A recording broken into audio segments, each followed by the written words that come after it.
आज का हमारा अध्ययन का विषय है ओबेलिया समुद्री सुअर। समुद्री समूर ओबेलिया ए शीफर। इधर डायग्राम में आप ओबेलिया कॉलोनी को देख रहे हैं। ये कॉलोनियल जीव है।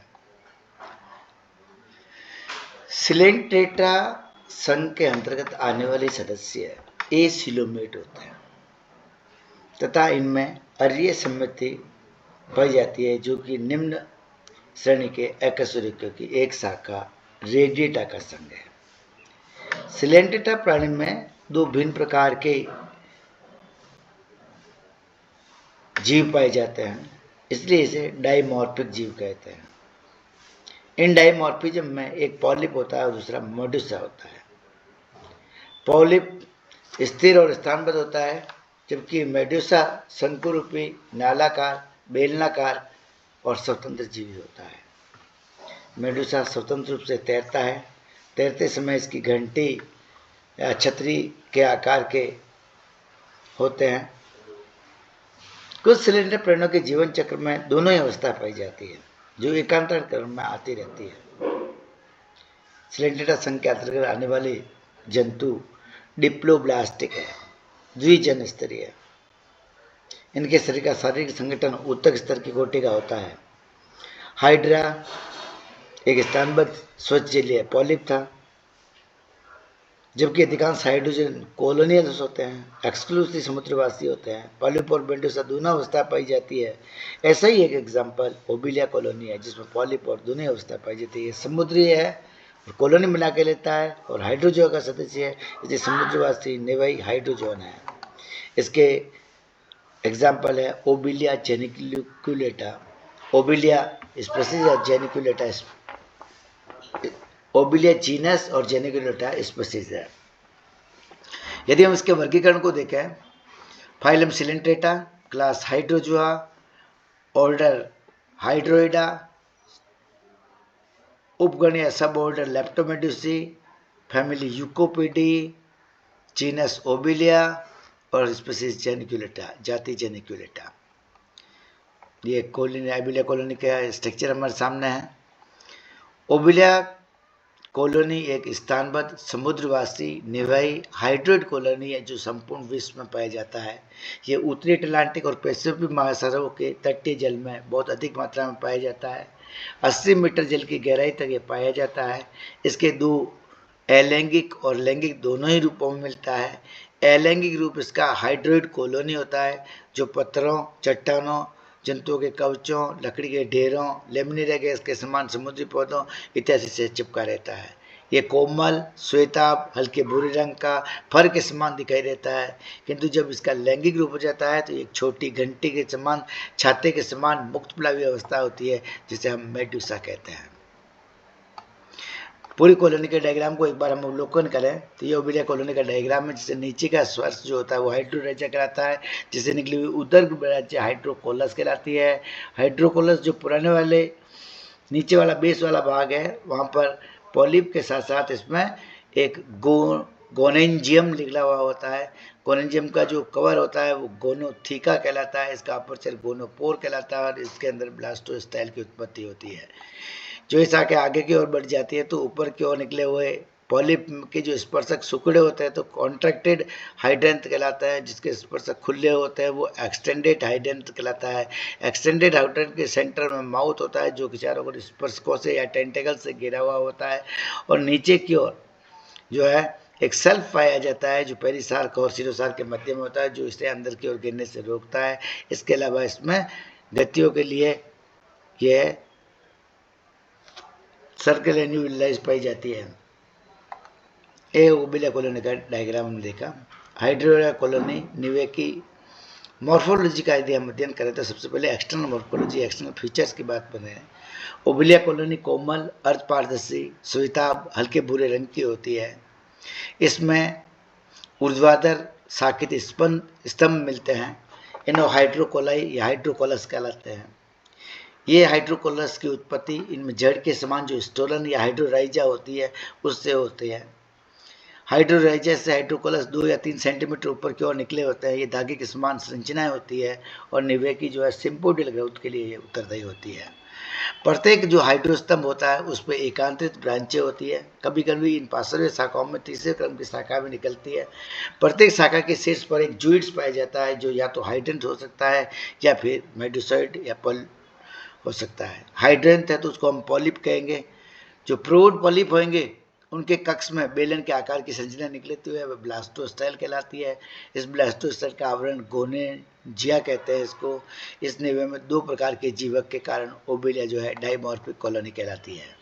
ब्लास्टोस्टाइल में से प्लेट के आकार की संरचना निकलती है जिन्हें मेडुसा कहते हैं। तब मेडुसा निकलता है तो यह कॉलोनी 3 आकार की ट्राइमॉर्फिक कॉलोनी हो जाती है। इसके बाद हम बात करें सीनोसार की, तो निवेश की शाखा और जीवकों की संरचना के भीतर की ओर नली के आकार का जो जीवित भाग होता है उसे सीनोसार कहते हैं। ये जंतु की बॉडी वाला है, कोशिकीय भित्ति है। इसके अंदर एक नाल पाई जाती है जो सीनोसर्कल केनाल कहलाती है। इसी सीनोसर्कल केनाल को गैस्ट्रोवेस्कुलर कैविटी भी कहते हैं। नाल की जीवकों की जठराग्नि गुहिकाओं से जुड़ी रहती है। कोशिकीय भित्ति में 2 स्तरों की बनी होती है। बाहरी स्तर इसका एपिडर्मिस कहलाता है और अंदर के स्तर इसका गैस्ट्रोडर्मिस कहलाता है। इन दोनों के मध्य एक जिलेटिनी श्लेष्म स्तर या मिजोग्लिया होता है जो इन दोनों को चिपकाए रखने का कार्य करता है। एपिडर्मिस और जिटरडर्मिस में भी कोशिकाएं पाई जाती है, जैसे कि हाइड्रा में जैसे कोशिका आती है वैसी कोशिका इसमें पाई जाती है। अभी हम बात करें इसके पेरिसार के, तो यहाँ पर आप देख सकते हैं ये सबसे बाहरी आवरण जो होता है वो पेरिसार्क कहलाता है। ये पेरिसार्क लिखा हुआ है, पेरिसार्क और पेरिसार्क एन्युलाई।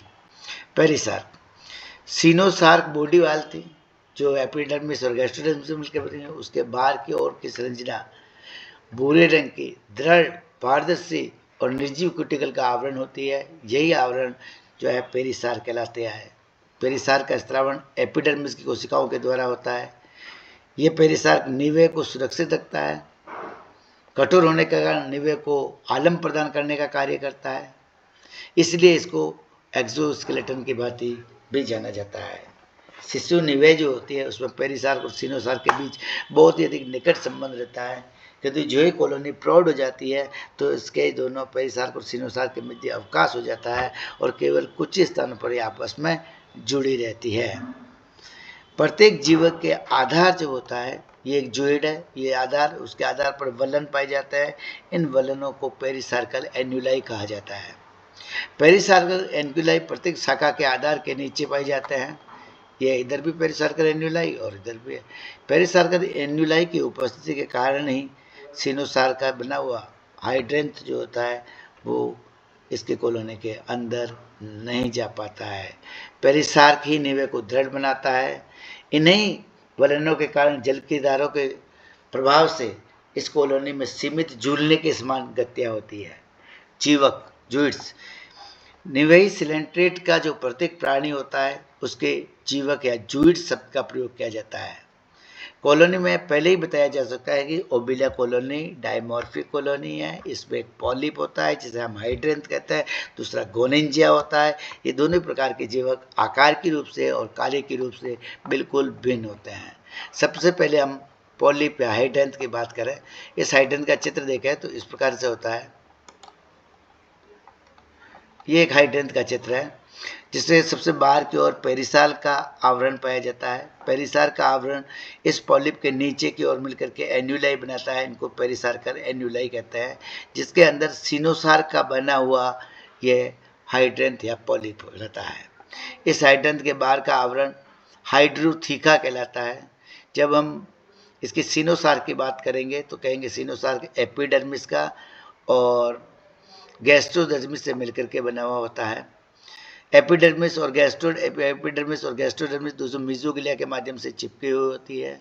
गैस्ट्रोडर्मिस के भीतर की ओर एक अवकाशिका पाई जाती है जो गैस्ट्रोवेस्कुलर कैविटी कहलाती है। इसकी दूरस्थ सिरे पर हाइपोस्टोम पर माउथ स्थित होता है जो कि स्पर्शकों से घिरा हुआ होता है। इस प्रकार पॉलिप की संरचना कंप्लीट होती है। पॉलिप पोषण का कार्य करता है, इसे गैस्ट्रोजूट कहा जाता है। ये एक जठर जीवक भी है, इसलिए इसको ट्रोफोजोइड भी कहा जाता है। पीताभ रंग का होता है, अरीय सममिति पाई जाती है, खोखले स्पर्शकों के द्वारा घेरा हुआ होता है और इसकी संरचना एक हाइड्रा के समान होता है। दूरस्थ स्थान पर एक इलिवेशन पाया जाता है जो मैन्यूब्रियम कहलाता है, उसी पर हाइपोस्टोम स्थित होता है। इसकी कुल माप हाइड्रन की 1/3 होती है। ऊपरी सिरे पर टर्मिनल छिद्र होता है जो माउथ कहलाता है। इस प्रसार माउथ में प्रसार और संकोचन की गतियाँ होती है। और वेंट्रल जो सरफेस है वहाँ पर अपर्चर पाया जाता है जो अधुरंध्र कहलाता है। हाइपोस्टोम से निकलते हुए 30 जो है फिलामेंट के समान संरचना या टेंटेकल्स पाए जाते हैं। और हाइड्रा स्पर्शकों की भांति जो है, हाइड्रा के स्पर्शकों की भांति ये खोखले नहीं होते करके इसमें स्पर्शक जो होते हैं वो ठोस होते हैं। ये ठोस स्पर्शक इसमें दिखाया गया है। हाइड्रेंथ को चारों ओर से एक आवरण के रहने वाला जो आवरण होता है वो पेरिसार कहलाता है। पेरिसार पारदर्शी होता है, आरक्षी होता है, प्याले के आकार की संरचना बनाता है। इस पूरी संरचना को हाइड्रोथीका कहते हैं। इसके आधार के अंदर की ओर वलन पाए जाते हैं। इसके आधार के अंदर की ओर एक बड़ा वलन होता है, उसको सेल्फ कहते हैं। और सेल्फ पर हाइड्रेंट टिका हुआ होता है, क्योंकि हाइड्रेंट जो है चषक प्रवाह से खुले उदरस भाग से प्रसारित संकुचित हो सकता है। और संकुचन के समय क्षैतिज सेल्फ हाइड्रो स्तंभ को नाल में जाने से रोकता है। इसीलिए इसको अगर चला गया और नाल में तो वापस दोबारा बाहर साइड नहीं किया जा सकता। अब बात आती है ब्लास्टोस्टाइल की। ओबिलिया कॉलोनी पर हाइड्रो स्तंभ पूर्ण रूप से जब विकसित हो जाता है तो एक विशेष प्रकार की बेलन के आकार की संरचना बन जाती है। इन विशेष आकार की बेलनाकार संरचनाओं को ब्लास्टोस्टाइल या कोरक जीवक या ब्लास्टोजोइड्स या गोनोजोइड्स कहते हैं। हाइड्रेंथ की अपेक्षा ब्लास्टोस्टाइल्स की संख्या या गोनोजोइड्स की संख्या कॉलोनी में कम होती है। ब्लास्टोस्टाइल सक्रिय लंबी के समान संरचना होती है। दूरस्थ सिरे पर एक छिद्र पाया जाता है जो ब्लास्टोपोर कहलाता है। मुख और स्पर्शकों का इसमें अभाव होता है। जठरवाहिनी गुहिका इसकी ह्रासित होती है और जीवक को आवृत करने वाली पेरिसार के एक ढीला पारदर्शी पुष्पपात्र के समान संरचना बनाती है जिसे गोनोथीका कहते हैं। इसके शीर्ष पर एक कॉलर के समान संरचना का संकीर्णन होता है। ब्लास्टोस्टाइल के अंदर की जो सिनोसार्किल वाली भित्ति है उसमें पार्श्वीय मुकुल द्वारा लैंगिक संरचनाओं की उत्पत्ति होती है जो प्लेट के आकार की होती है। इन्हें मेडुसी या कोनोफोर्स कहते हैं। एक ब्लास्टोस्टाइल पर विकास की विविध अवस्था में मेडुसा के मुकुल को देखा जा सकता है। पूर्ण निर्मित मेडुसा ब्लास्टोस्टाइल से होकर के ब्लास्टोस्टाइल के गोनोपोर से बार बार यह मेडुसा निकलते रहते हैं। गोनोथिका के फटने से बाहर आ जाते हैं। ब्लास्टोस्टाइल और मेडुसा सहित जो संरचना होती है उसको गोनिंजियम कहते हैं। ओबिलिया की जो हाइड्रोइड कॉलोनी होती है उसमें मेडुसा मुकुलों के विकसित होने पर कॉलोनी में 3 रूप आ जाते हैं। इस प्रकार ओबिलिया कॉलोनी जो पहले डाइमॉर्फिक थी अब ट्राइमॉर्फिक हो जाती है, जिसमें हाइड्रेंथ जठर जीवक, ब्लास्टोस्टाइल जनन जीवक और मेडुसी का जनन दर या 3 प्रकार के जीवक पाए जाते हैं। कॉलोनी की संरचना की बात करें तो पॉलीपर ब्लास्टोस्टाइल जो होता है वो सिनोसार की कोशिका संरचना जो हाइड्रा के समान होती है उससे बनी होती है। इसकी भित्ति में 2 स्तर होता है। बाहर की ओर का स्तर एपिडर्मिस कहलाती है और अंदर का स्तर जठर चर्म या गैस्ट्रोडर्मिस कहलाता है। दोनों के बीच में मिजोग्लिया पाई जाती है जो इनको चिपका रहने का कार्य करती है। इसको सपोर्टिंग लेमिला भी कहा जाता है।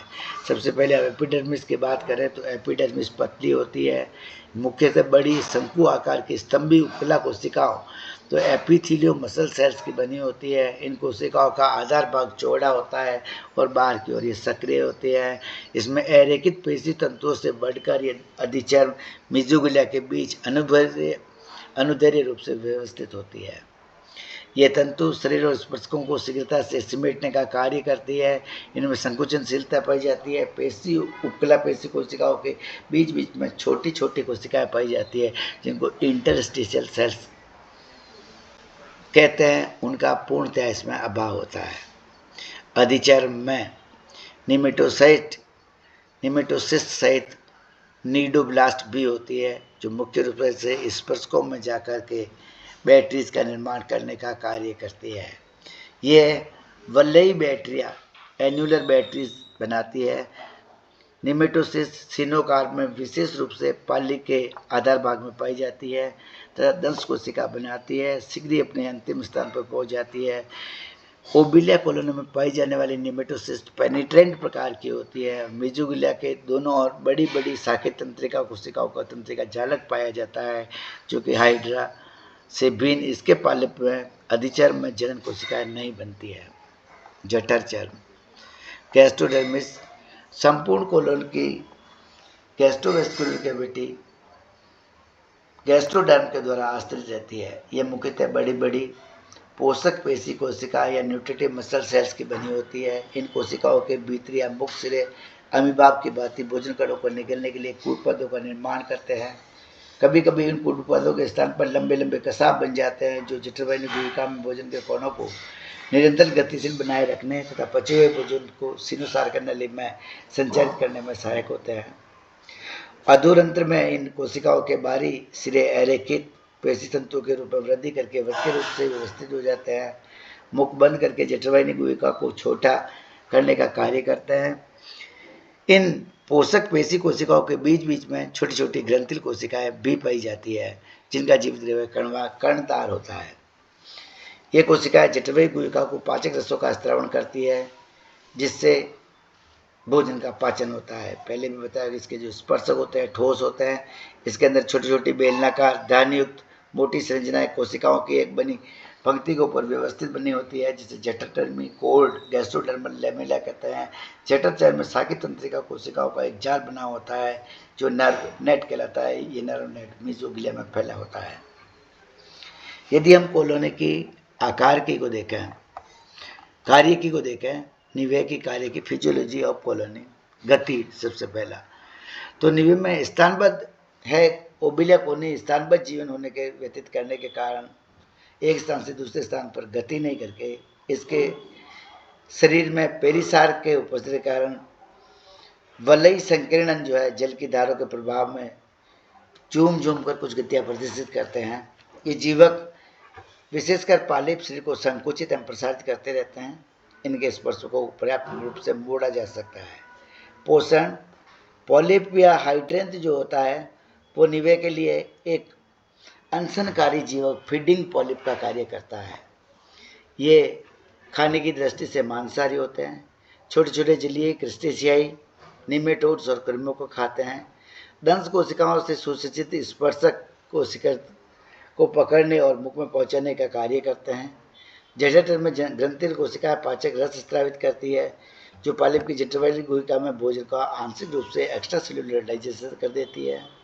आंशिक रूप से पचा हुआ भोजन जठर चर्म के कसाबी स्पंदों और पालिप के लयबद्ध संकोचनों द्वारा संपूर्ण निवेह की जठरवाहिनी गुहिका में संचालित हो जाता है। जठर में कोशिकाएं अपने उत्पादी प्रवर्तों की सहायता से आंशिक रूप से पचे हुए भोजन के छोटे छोटे टुकड़ों को ग्रहण कर लेती है। वहाँ इनका इंट्रासेल्युलर डाइजेशन हो जाता है। अब पालिप का पाचन क्रिया बही कोशिका और अंतर कोशिका दोनों प्रकार की होती है। इस प्रकार पचा हुआ भोजन संपूर्ण निवेह की कोशिकाओं में विस्तृत हो जाता है। बिना पचा हुआ भोजन गुदा के अभाव में मुख के द्वारा अपने बाहर निकाल दिया जाता है और सभी प्रकार के कोशिका परस्पर कार्य के संबंध में प्रदर्शित करती है, जिसमें पालिपों के द्वारा भोजन ग्रहण किया जाता है तथा भोजन ब्लास्टोस्टाइल सहित संपूर्ण निवेह को वितरित किया जाता है। श्वसन और उत्सर्जन ओबिलिया कोलोनी में श्वसन और उत्सर्जन के लिए कोई विशेष अंग नहीं होता है। जल में घुली हुई ऑक्सीजन सीधे कोशिकाओं के अंदर और कोशिकाओं के अंदर उपापचन की क्रिया के फलस्वरूप उत्पन्न नाइट्रोजन उत्सर्जित उत्पाद मुख्यतः अम्लीय विसरण की क्रिया के द्वारा पालिप में जल में विस्तृत हो जाते हैं। पालिप के मुखों तथा जल में नियमित रूप से निवेह की जठरवाहिनी गुहिका में प्रवेश करता रहता है, जो अपने साथ भोजन के कणों को लाता है।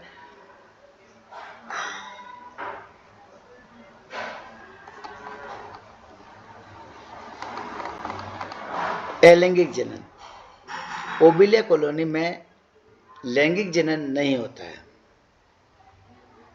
बल्कि मुकुलन के द्वारा अलैंगिक जनन होता है। इसकी जो लंबे लंबे हाइड्रोजाइड जो हैं उनसे निकले हुए वर्टिकल स्तंभ जिन्हें हाइड्रोकोलस कहते हैं, हाइड्रोकोलस निरंतर फूटते रहते हैं और मुकुलन के द्वारा जीवकों की संख्या में वृद्धि करते हैं। ब्लास्टोस्टाइल विशेष प्रकार का जीवक है। ब्लास्टोस्टाइल को गोनोजोइड्स भी कहते हैं। मुकुलन के द्वारा ये मेडुसा उत्पन्न करते हैं जब जल का तापमान 20 डिग्री सेंटीग्रेड से अधिक हो जाता है। विशेष प्रकार का अलैंगिक जनन भी इसमें हो सकता है।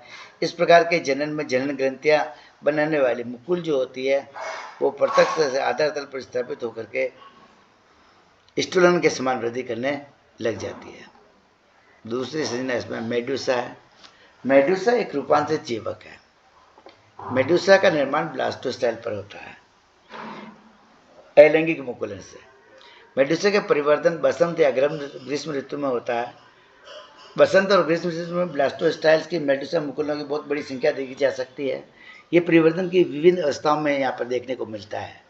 मेडुसा का निर्माण ब्लास्टोस्टाइल की जो बॉडी वाल होती है सिनोसार्क उस पर होता है। शुरू में इसका जो उभार है एक छोटे से इस प्रकार देखें, शुरू में इसका उभार एक छोटे से उभार के रूप में बाहर निकलता है जिसे प्रोट्रूबरेंस कहते हैं। प्रोट्रूबरेंस की एक्टोडर्म फट जाती है तो उसमें एक संरचना बन जाती है कोशिका जिसे बेल रूडिमेंट कहा जाता है। शुरू में ये प्रोट्रूबरेंस बनती है, फिर उसके बाद में वेसिकल बन जाती है। वेसिकल की जो एक्टोडर्म फट जाने से बेल रूडिमेंट बन जाती है। बेल रूडिमेंट के स्प्लिटिंग के साथ अंदर की ओर वाली जो भाग थी उसमें वलन बन जाती है। अंदर मोस्ट एपिडर्मिस और आउटर एपिडर्मिस और सब अम्ब्रेलर यहाँ पर कैविटी का उत्पन्न हो जाती है। सब अम्ब्रेलर कैविटी जिस में उत्पन्न होती है तो सब अम्ब्रेलर कैविटी में एक रूडिमेंट ऑफ मेन्यूब्रम निकलता है। रूडिमेंट ऑफ मेन्यूब्रम का सिरा फट जाता है और इनके दोनों साइड किनारे को जोड़ने वाला वो फट जाता है तो ये दोनों संरचना बाहर वाली विलम बनाती है और रूडिमेंट ऑफ मेन्यूब्रम को फटने से इसका मुख का निर्माण हो जाता है। अब इस जो संरचना बनी है इसकी ये वाली सरफेस जो है सब अम्ब्रेलर सरफेस कराती है। इसके बाहर वाली सरफेस एक्स अम्ब्रेलर सरफेस कराती है। सब अम्ब्रेलर सरफेस पर माउथ होता है जो मेन्यूब्रम के सिरे पर स्थित होता है। इसी में विलम स्थित होता है। तो इसके प्रवर्तन के बारे में हम देख लेते हैं थोड़ा सा। और ये कह रहा है कि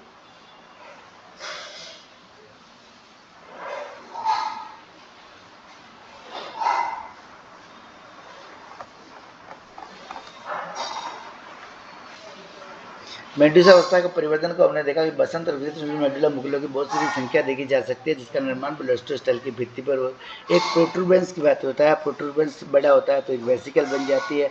वेसिकल की एक्टोडर्म वाली सरफेस पर क्या है एक कैविटी बनने लगती है, उसे बेल रूडिमेंट कहा जाता है। बेल रूडिमेंट बड़ी होकर के अंदर से एक मेन्यूब्रियम और निकलता है। बेल रूडिमेंट का और मेन्यूब्रियम दोनों फट जाती है तो उधर सब अम्ब्रेला सरफेस का निर्माण हो जाता है। जो सब अम्ब्रेला सरफेस होती है उसी के ऐसा जो संरचना होती है वो बड़ी हो जाती है और इसमें नीचे की ओर वृत्ताकार सेल बन जाता है। प्रावर या इसमें जो विलम बनता है ऐसे मेडुसा जिसमें विलम स्पष्ट पाया जाता है उसमें क्रेस्पिडूट मेडुसा कहता है। तो ओबिलिया का विलम क्रेस्पिडूट मेडुसा है जिनमें विलम का अभाव होता है, एक क्रेस्पिडूट मेडुसा कहलाते हैं। इसके अलावा नीचे मेन्यूब्रम पाया जाता है जिसकी सतह पर मुख होता है। जो पूरा का पूरा हमारे पास मेडुसा बना है उसके किनारों पर टेंटेकल्स निकल आते हैं। अंत में मेडुसा मुकल से ब्लास्टोस्टाइल से फरे होकर के ब्लास्टोस्टाइल के गोनोपोर संरचना से ये बाहर की ओर निकल के कुछ ही महीनों में वृद्धि प्राप्त करके परिणाम में बड़ा हो जाता है। अब मेडुसा के आकार के हम देखें तो मेडुसा एक छोटे छाते घंटी के समान संरचना होती है। एक उथली तरस्तरी के समान संरचना है। इसका व्यास 1 या 2 मिलीमीटर होता है। इसकी बाहर की सतह एक्स अम्ब्रेला सरफेस और अंदर की सरफेस सब अम्ब्रेला सरफेस कहलाती है। ये एक्स अम्ब्रेला सरफेस है, ये सब अम्ब्रेला सरफेस है। अवक्षत्रक की जो जठरवाहिनी तंत्र में 4 रेडियल किनार पाई जाती है और ये किनारे पर जाकर मिलकर के एक सर्कुलर किनार का निर्माण करती है। इस प्रकार एक पूर्ण परिपक्व मेडुसा की अरियनाल के मध्य एक गोनेट्स भी उपस्थित होते हैं। हस्तक सब अम्ब्रेला सरफेस, ये इसकी सब अम्ब्रेला सरफेस के सेंटर से एक हैंडल के आकार का प्रवर्त निकला होता है। इसे मेन्यूब्रम कहलाता है। मेन्यूब्रम के दूसरे सिरे पर एक अपर्चर पाया जाता है जो इसका माउथ कहलाता है। यह माउथ जो होता है एक चतुर्भुजी संरचना पर स्थित होता है। इसमें 4 ओरल लोब्स पाए जाते हैं। पूरा मेडुसा वृत्ताकार घंटी के समान होता है। यह छाते के हत्थे के भांति नीचे लटका हुआ प्रतीत होता है।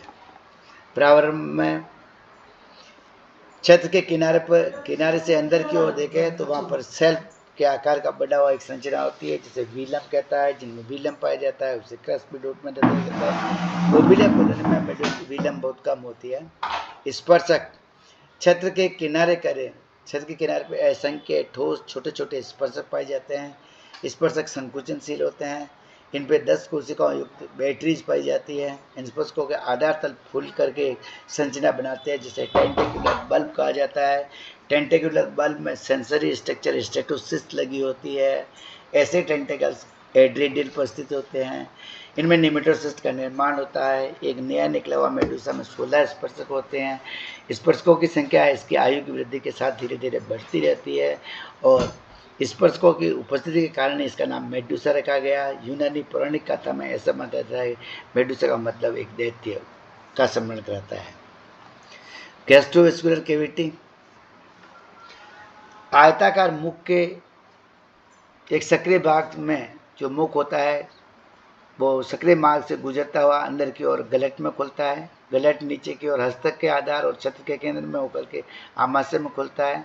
आमाशय से 4 अरीय नालियाँ निकलती है जो फैली होती है। चारों पृष्ठ में मिलकर एक सर्कुलर नाल का निर्माण करती है जो एक दूसरे के संपूर्ण पर स्थित होती है। सर्कुलर कैनाल को रिंग कैनाल भी कहते हैं। अंत में ये कहेंगे ये हस्तक आमाशय और जठर नालों के द्वारा इसके पाचन तंत्र का निर्माण होता है। तंत्रिका वलय मेडुसा का तंत्रिका तंत्र आवश्यक रूप से हाइड्रा के तंत्रिका तंत्र के समान होता है। श्लेष्मा कला के बाहर की ओर अंदर की ओर एक बहिचर्म में एक जठर चर्म में तंत्रिका कोशिकाओं का जाल पाया जाता है। तंत्रिका जालक पाया जाता है। ये तंत्रिका कोशिकाएं छत्र के तट के साथ साथ अधिक सघन होती जाती है। तट के साथ साथ 2 वृत्तीय तंत्रिका वलय 2 सर्कुलर नर्व रिंग्स का निर्माण करती है जो एक एक्टोडर्म में होती है और एक एंडोडर्म में होती है। इनमें एक प्रावर के आधार के ठीक निकट तो दूसरा प्रावर के ठीक नीचे स्थित होती है। छत्र के तट के साथ साथ तंत्रिका वलयों का बनना पेची पोचों पेशी वलय की सघनता इस भाग में संवेदी अंगों की उपस्थिति से संबंधित है। बहिक्षत्र का ऊपरी तथा अंतर तंत्रिका वलयों को स्पर्शकों अधोबारी तंत्रिका वलय अधोछत्र पेशी विन्यास और संतुलन पोटियां को नियंत्रित करती है। अरीय सम्मिति पॉलिप की भांति मेडुसा में भी अरीय सम्मिति पाई जाती है। इसके स्पर्शकों पर तथा शरीर के अन्य भागों पर घंटे की त्रिज्या के संदर्भ में प्रकट किया जाता है। 4 अन्य नालें 4 इसके मुख्य त्रिज्याओं पर स्थित होती है। ये देख रहे हैं 4 जो त्रिज्या होती है इन 4 त्रिज्याओं को पर रेडियस कहा जाता है। चारों पर रेडियस वाली जो कैनाल्स है रेडियल कैनाल्स उस पर इसके 4 गोनेड स्थित होते हैं। पर रेडियल कैनाल्स का जो बीच वाला जो दूसरे क्रम की है उसको त्रिज्या जिसको एड रेडियस कहा जाता है उस पर उपस्थित टेंटिकल को एड रेडियस कहा जाता है। एक एड रेडियल टेंटिकल के बीच में 2 एड रेडियल टेंटिकल के बीच की तृतीय क्रम की त्रिज्या होती है जिसे इंटर रेडियस कहा जाता है। और चौथे प्रक्रम की जो त्रिज्या होती है जो पर रेडियस और एड रेडियस के बीच में होती है उसे सब रेडियस कहा जाता है। इस प्रकार जो मेडुसा बनता है उस पर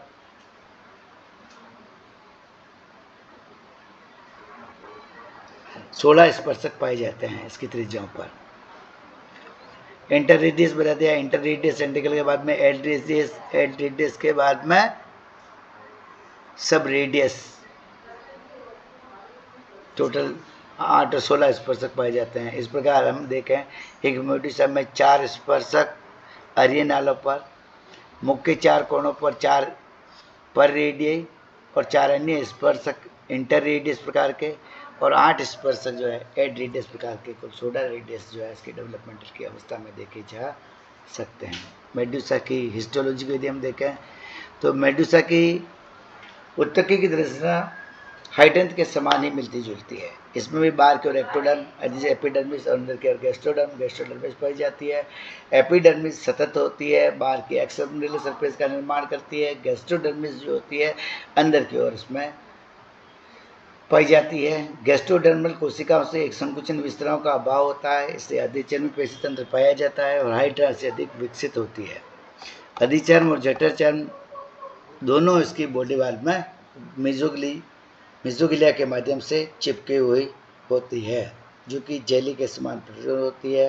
मेसोगिलिया में 95% जल पाया जाता है, कोशिकाओं का अभाव होता है और इससे कुछ बही चर्म, मध्य चर्म में कुछ स्रावित रेशे होते हैं। इसमें कुछ विशेष प्रकार की कोशिका पाई जाती है, अंतराली इंटरस्टिशियल सेल्स कहते हैं। ये स्पर्शकों के आधार के फूले हुए भागों में पाई जाती है और वहाँ पर निमेटोब्लास्ट या निमेटोसिस्ट को निर्माण करने का कार्य करती है। दंशकोरक छत्र के तट या स्पर्शकों या मुख के चारों ओर विशेष रूप से अधिक होती है। समृद्धि कोशिकाएं भी मुख के चारों ओर अधिक संख्या में पाई जाती है। घंटी के अरिय नालों के बीच में बही अवक्षत्रक की अधिसंरचना के स्तरों के बीच वाले भागों में जठरचर्म का एक पतला स्तर पाया जाता है, जो गैस्ट्रोडर्मल लेमिला कहलाता है। इसका निर्माण संभवतः ऊपरी और निचली अधिचर्मों के ऊपरी और निचली जो जठरचर्म है उसके संयोजन के कारण होता है। व्हीलम अधिचर्म की कोशिकाओं को बना हुआ दोहरा परत की बनी होती है। इन स्तरों के बीच मेसोगिलिया का स्तर अत्यंत सकरा होता है, जठरचर्म का अभाव होता है। इस प्रकार की व्हीलम को ट्रूव्हीलम कहा जाता है। इसमें स्पर्शक ठोस होते हैं और प्रत्येक पंक्ति में गैस्ट्रोवेस्कुलर के कोशिकाएं पाई जाती है, प्रोट पाई जाती है। यदि हम इस संरचना को देखें इधर नीचे, तो ये मेडुसा है। मेडुसा के अंदर की ओर व्हीलम पाया जाता है, नीचे की ओर लटके उसके टेंटेक्युलस है, जो per radius, ad radius, inter radius प्रकार के टेंटेक्यूल्स हैं। एड रेडियस पर में टेंटेक्यूलोसिस्ट पाई जाती है। बाहर की सरफेस को एक्सम्ब्रेलर सरफेस कहते हैं। एक्सम्ब्रेलर सरफेस अंदर की सरफेस को इसको हम सब अम्ब्रेलर सरफेस कहा जाता है। सब अम्ब्रेलर सरफेस पर गैस्ट्रो सब अम्ब्रेलर सरफेस अंदर की ओर स्थित होती है। अंदर मैनिब्रियम लटका होता है, जिसके सीने पर माउथ होता है। माउथ अंदर की ओर चल करके 4 रेडियल कैनाल में करता है। चारों रेडियल कैनाल मिलकर के सर्कुलर कैनाल का निर्माण कराती है। ये सर्कुलर कैनाल आगे की ओर चल करके सर्कुलर कैनाल के प्याद वाली संरचना में दोनों गैस्ट्रोडर्मल लेमिला मिल जाते हैं, तो गैस्ट्रोडर्मल कोर का निर्माण करते हैं। तो ये एक्सम्ब्रेलर सरफेस की एपिडर्मिस, एक्सम्ब्रेलर एपिडर्मिस, एक्सम्ब्रेला के मेसोगिलिया, एक्सम्ब्रेला के गैस्ट्रोडर्मिस, एक बॉडी बॉडी वाला एक्सम्ब्रेलर सरफेस की तरफ और दूसरी वृत्तीय जो है सब अम्ब्रेलर सरफेस की तरफ। तो ये सब अम्ब्रेलर एपिडर्मिस, सब अम्ब्रेलर गैस्ट्रोडर्मिस, इन दोनों के बीच में सब अम्ब्रेलर मेसोगिलिया नामक संरचना पाई जाती है। इस प्रकार मेडुसा की संरचना होती है। मेडुसा की कार्यकी के संदर्भ में यदि हम देखें तो मेडुसा सब इंडिपेंडेंट कॉलोनी है। इसकी उत्पत्ति हाइड्रोइड कॉलोनी से होती है। जल में शीतलतापूर्वक फ्लोट करती हुई पाई जाती है। निष्क्रिय रूप से जल की धाराओं के साथ इधर उधर गति करती रहती है। उतराते समय इसका हस्तक जो है नीचे की ओर लटका रहता है। स्वतंत्र रूप से तैरते समय या झूमते रहते हैं। पेशीय संकुचन के द्वारा ये सक्रिय रूप से भी तैर सकती है। ये अपनी संकुचन क्षेत्र के किनारे पर तंत्रिका में उत्पन्न आवेगों के द्वारा संकुचन होता है। घंटी में लयबद्ध संकुचन और प्रसारण के कारण सब अम्ब्रेलर सरफेस पर जो पानी इकट्ठा हो उसके तेजी से बाहर की ओर फेंका जाता है।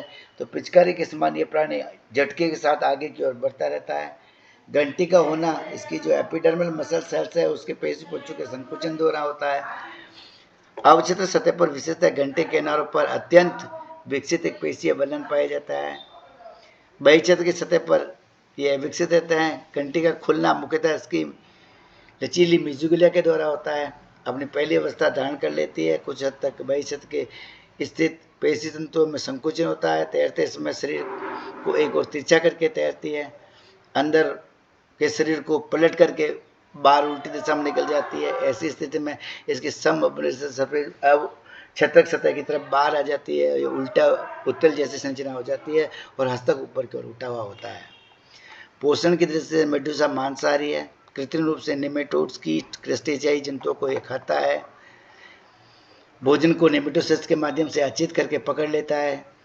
संकुचन मुख द्वारा अंदर निगल दिया जाता है। आमाशय में पच जाता है। हाइड्रेन में पाई जाने वाले बहिकोशिकीय और अंतःकोशिकीय पाचन के समान इसमें पाचन क्रिया होती है और यह पचा हुआ भोजन अरीय और वृत्तीय नालों के द्वारा संपूर्ण मेडुसा में वितरित कर दिया जाता है। श्वसन और उत्सर्जन की क्रिया विसरण की क्रिया के द्वारा होती है। इसमें कोई विशेष प्रकार के अंग इनमें नहीं पाए जाते हैं। संतुलन पुटियाँ जो होती है, घंटी तट के अंदर जितने भी एडेटेड टेंटिकल्स होते हैं उन एडेटेड टेंटिकल्स का जो बेस वाला पोर्शन वो फूला होता है, उसमें स्टेटोसिस्ट उपस्थित रहती है। ये अधिचर्मी चोष एपिडर्मल सेक होता है। इसकी गुहिका में कैल्शियम कार्बोनेट का गतिशील कण पाया जाता है जिसे स्टेटोलिथ कहा जाता है। जिस कोशिका में स्टेटोलिथ या ऑटोलिथ पाया जाता है वो कोशिका लिथोसाइट कोशिका कहलाती है। लिथोसाइट की जो वृद्धि होती है वो एपिडर्मिस की जो सेंसरी सेल है उसके द्वारा संवेदी कोशिकाओं के द्वारा स्पर्श की रहती है। इन संवेदनी कोशिकाओं के अंदर की ओर इसके स्वतंत्र छिरे जो होते हैं वो लिथोसाइट या ऑटोलिथ को घेरे हुए मेहराब जैसी संरचना इसके ऊपर बनाते हैं। ये मेडुसा सीधा है, ये उल्टी अवस्था में मौत को ऊपर की ओर निकला हुआ देखा जा सकता है। स्टेटोसिस को हम देखें तो ये इसके बाहर की ओर एपिडर्मिस है, अंदर की ओर वाली संरचना गैस्ट्रोडर्मिस है, दोनों के बीच की मीजोगिलिया है। गैस्ट्रोडर्मिस जो स्टेटोसिस्ट पाई जाती है, एडरेडियल टेंटिकल जो होता है उसके नीचे वाला किनारा फुला हुआ है, वहाँ पर एक स्टेटोसिस्ट होती है। स्टेटोसिस्ट में विशेष प्रकार की कोशिका लिथोसाइट पाई जाती है। लिथोसाइट में स्टेटोलिथ नामक एक पार्टिकल होता है। इसके चारों ओर घेरे निकलने वाली कोशिकाएं संवेदी कोशिकाएं एपिथेलियल सेल्स होती है। इन एपिथेलियल सेल्स को स्टेटोसिस्ट कहता है। स्टेटोसिस्ट में से एक लंबा सेंसरी प्रवर्ध निकला हुआ होता है जो इस स्टेटोलिथ के में पाए जाने वाले पार्टिकल के इधर उधर झुकने के साथ में ये क्रिया करती है। इन लिथोसाइट प्रकार की कोशिकाओं का निर्माण विशेष प्रकार के इंटरस्टिशियल सेल्स के द्वारा होता है। यही इंटरस्टिशियल सेल्स निमेटोसिस्ट या निमेटोब्लास्ट कोशिकाओं का भी निर्माण करते हैं। जहाँ पर यह संरचना बनती है उसको वीलम कहते हैं और इसके वीलम के ऊपरी और भी एक नर्व रिंग पाई जाती है और नीचे और भी एक नर्व रिंग पाई जाती है। नीचे वाले को आउटर नर्व रिंग और ऊपर वाले को इनर नर्व रिंग कहा जाता है। इसका और अंदाज डालकर ये बताया कि एक सेंसरी कोशिकाओं की एपिथेलियम होती है जिसमें सेंसरी प्रवर्ध निकले हुए होते हैं। जैसे सेंटर में लिथोसाइट नामक कोशिका पाई जाती है जिसमें स्टेटोलिथ का पार्टिकल होता है, न्यूक्लियस होता है। सेंसरी कोशिकाओं के स्पर्शक इनको स्पर्श किए रहते हैं। अब आता है स्टेटोसिस्ट और संतुलन, पेशीय समन्वय। स्टेटोसिस्ट को पेशीय समन्वय का अंग समझा जाता है। मेडुसा में होना इसके सक्रिय मुक्त प्लावी स्वभाव के लिए अत्यंत आवश्यक है। ये इसको सीधी अवस्था में रखने के लिए उत्तरदायी होता है। तैरते समय जब भी मेडुसा एक दिशा में झुक जाता है तो झुकी हुई दिशा की जो संवेदी कोशिकाओं के प्रवर्ध है वो स्टेटोलिथ के संपर्क में आते हैं जिससे प्रवर्ध उत्तेजित हो जाते हैं और तंत्रिका आवेग उत्पन्न हो जाता है। ये आवेग तंत्रिका बल्ले को प्रेषित कर जाता है। इसके परिणाम स्वरूप जो उत्तेजित पक्ष है वो पेशीपुंज को अधिक सही से वापस संकुचित हो जाती है और मेडुसा फिर वापस क्षैतिज अवस्था में आ जाता है। मेडुसा में लैंगिक जनन होता है। लैंगिक जनन में गोनोजोइड्स काम में आते हैं जिन्हें हम जनन क्रिया गोनेड्स कहते हैं। गोनेड्स एक लिंगी होते हैं जो टेस्टिस और ओवरी पृथक पृथक प्राणियों के द्वारा बनाए जाते हैं। मेडुसा में केवल 4 जनन ग्रंथियाँ पाई जाती है प्रत्येक मेडुसा में जो इसके सब अम्ब्रेलर सरफेस पर रेडियल कैनाल के ऊपर लगी होती है। जनन ग्रंथियों पर वेंट्रल डाइवर्टिकुला के रूप में ये विकसित होती है। जब मेडुला की गोनेंजिया बाहर आ जाती है तो ये जनन ग्रंथियाँ भी परिपक्व होती है और प्रत्येक वृषण या अंडा से एक अंडाकार या घुंडी के समान संरचना के समान हमें दिखाई देता है जो हमने एक्स अम्ब्रेलर सरफेस पर या उल्टे हुए मेडुसा में देखा था। ये 4 गोनेड्स जो है रेडियल कैनाल पर स्थित है।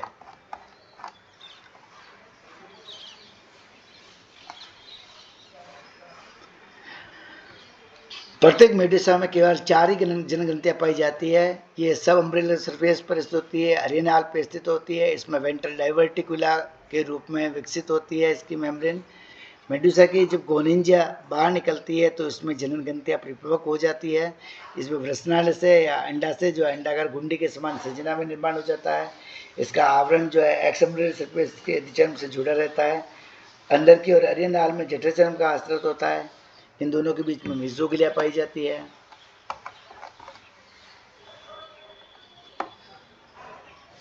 गोनेड्स में स्पर्म ओवम का निर्माण होता है। मेल में स्पर्म का और फीमेल में ओवम का निर्माण होता है। ये ब्लास्टोसेल के साथ जुड़ी हुई है। अधिचर्म लिंग कोशिकाओं की उत्पत्ति अधिचर्म से होती है।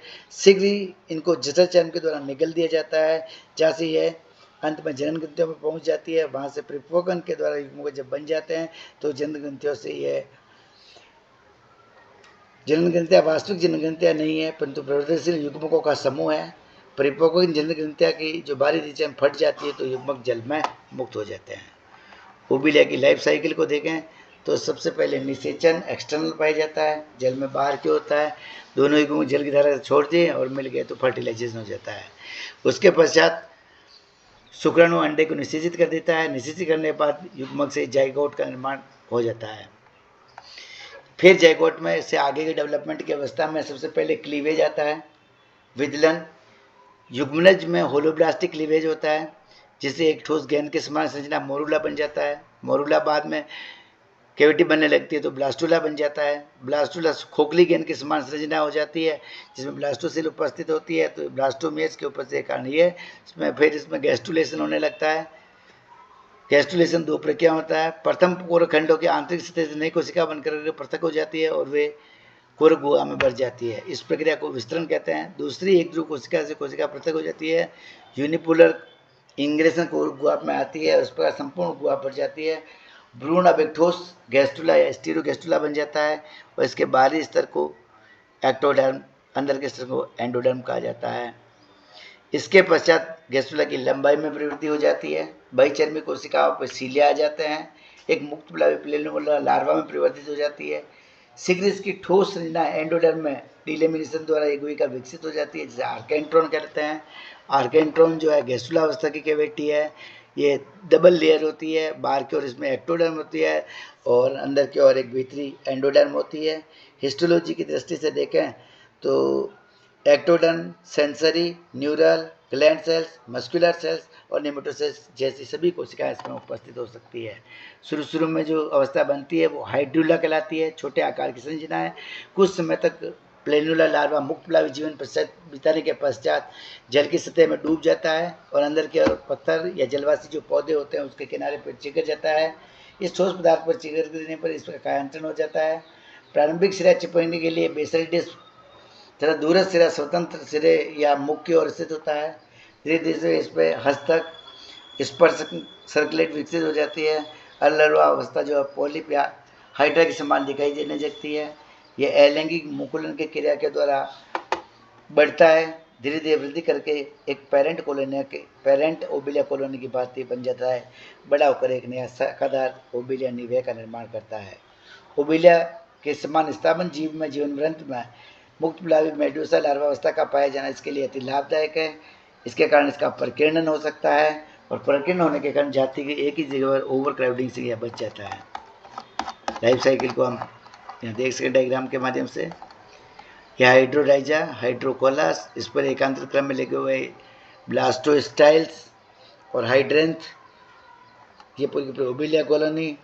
जब ब्लास्टोस्टाइल से मुकुलन प्लेट के समान संरचना बाहर निकलती है तो ये मेडुसा नर और मेल में अलग अलग विभेदित होते हैं। मेल है तो उसमें टेस्टिस होगा, फीमेल में ओवरीज होएगी, मेल से स्पर्म और फीमेल से ओम निकला, दोनों फ्यूजन हो जाइगोट हो गया, जाइगोट से क्लीवेज हो गया, क्लीवेज से 2 सेल अवस्था, 2 से 4, 4 से पूरा कोशिका से बन जाएगा तो मोरूला जैसी संरचना जाएगी, सॉलिड बोर्ड, ब्लास्टोसेल बन जाएगी, ब्लास्टोसिल बनेगी, फिर ब्लास्टोसिल कैविटी और फिर आर्केंट्रॉन बनेगी, गैस्ट्रुलेशन हो जाएगा। उसके पश्चात ये आगे से चौड़ा और पीछे से पतला सिलेटेड लार्वा में परिवर्तित हो जाता है, प्लेनुलर लार्वा कहलाता है। कुछ समय तक तैरने के पश्चात किस स्थान पर स्थिर हो जाता है, समुद्र की सतह पर या समुद्र की सतह से उगे हुए पादपों पर, वहाँ पर यह प्लेनुला ग्रोथ करने लगता है तो एक यंग पॉलिप जैसी संरचना होती है, हाइड्रोक्टुला कहलाता है।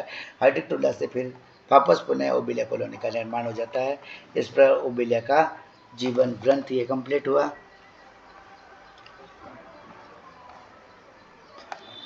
अब पॉलिप और मेडुसा की तुलना है हम करें इसके 2 अवस्थाओं की, तो उस तुलना के बारे में यहाँ लिख रखा है। जो पॉलिप और मेडुसा में पाई जाने वाली समानता देखें तो दोनों का समान शरीर अरीय समित है। दोनों द्विजननेत्रीय डिप्लोब्लास्टिक एक्टोडर्म एंडोडर्म पाई जाती है।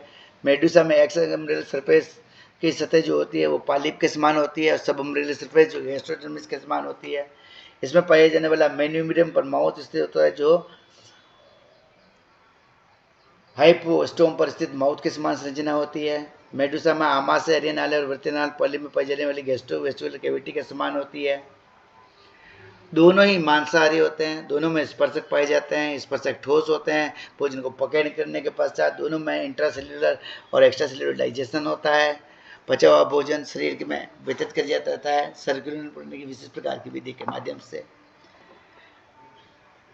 लेकिन ऐसा माना जाता है कि पॉलिप पर मेडुसा की अग्रता इसलिए है कि मेडुसा जो है मुक्त प्लावी जीवन व्यतीत करता है, जबकि पॉलिप जो है स्थानबद्ध जीवन व्यतीत करने के लिए उसमें संरचना पाई जाती है। लेकिन मेडुसा में पाए जाने वाले मॉर्फोजेनेटिकल एडवांसमेंट में कहता है कि इसकी बाह्य चर्म जो है उच्च श्रेणी की मेटाजोआ प्राणियों से मिलती जुलती है। ये पतली आरक्षक संवेदी परत का निर्माण करती है। पेशी पुच्छ और छोटी छोटी कोशिकाओं की बनी होती है। सब अम्बरेल सरफेस पर वीलम पाया जाता है, जो पेशी कोशिकाओं की अधिकता और संकुचनशीलता इसमें अधिक होती है। मिजोग्लिया अधिक विकसित होने के कारण ये प्लवनकारी तैरने को हल्कापन हो गया।